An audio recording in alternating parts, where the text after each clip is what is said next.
Latvia tsaka Brazil. Well, iko-correct ko lang. Meron palang NBA player itong meron palang NBA player itong Latvia. Kagaya natin. Kung sa atin si Clarkson, sa kanila si Bertans.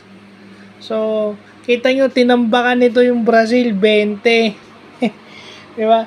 Saan ka makikita yung Brazil, isa sa powerhouse team sa Americas, kasama ng Dominican Republic at saka US, kasi yun yung region nila. Tinambakan ng Latvia. O yun lang yun, organized basketball at saka yung execution, grabe. Sipin mo yung play na nakita ko, dapat mid-range na yun, pero dahil may inatake yung, may extra pass.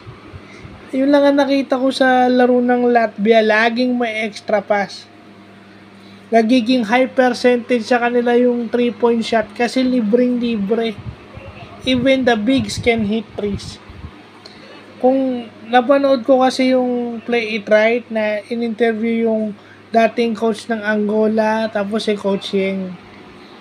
Sinabi na rin ni Coach Yeng doon sa Play It Right na kailangan yung bigs mo is nakakatira or may tira sa labas to the 3-point area. Dapat may ganon, may tira sa labas. And hindi lang basta may tira sa labas, consistent dapat. So yun yung nakikita natin sa Latvia, yung execution tsaka yung extra pass. Isipin mo, Brazil got bigs. May mga agile bigs sila na pwedeng lumabas from the outside to defend. Pero mahirap talagang kalabanin yung organized basketball na tinatawag, yung structured offense. Yung structured basketball, mahirap kalaban yun kasi kahit na yun yung sinasabi, kahit na mabilis yung player mo individually, hindi naman niya kayang i-cover yung dalawang distances at the same time. Yun yung principle. Habang gumagalaw sila, gumagalaw din yung depensa. So, tendency, may libre ka.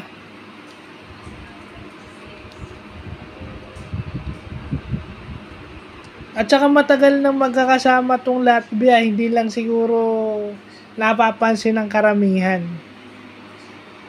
Di ba? Matagal nang magkakasama to. Siguro around Europe, yung mga taga-Europe siguro alam to. Pero tayo, ngayon pa, ako lalo na, ngayon ko pa lang din nalalaman.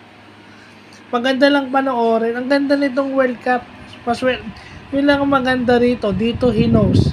Para nakikita natin kung ano dapat ang basketball at this modern age.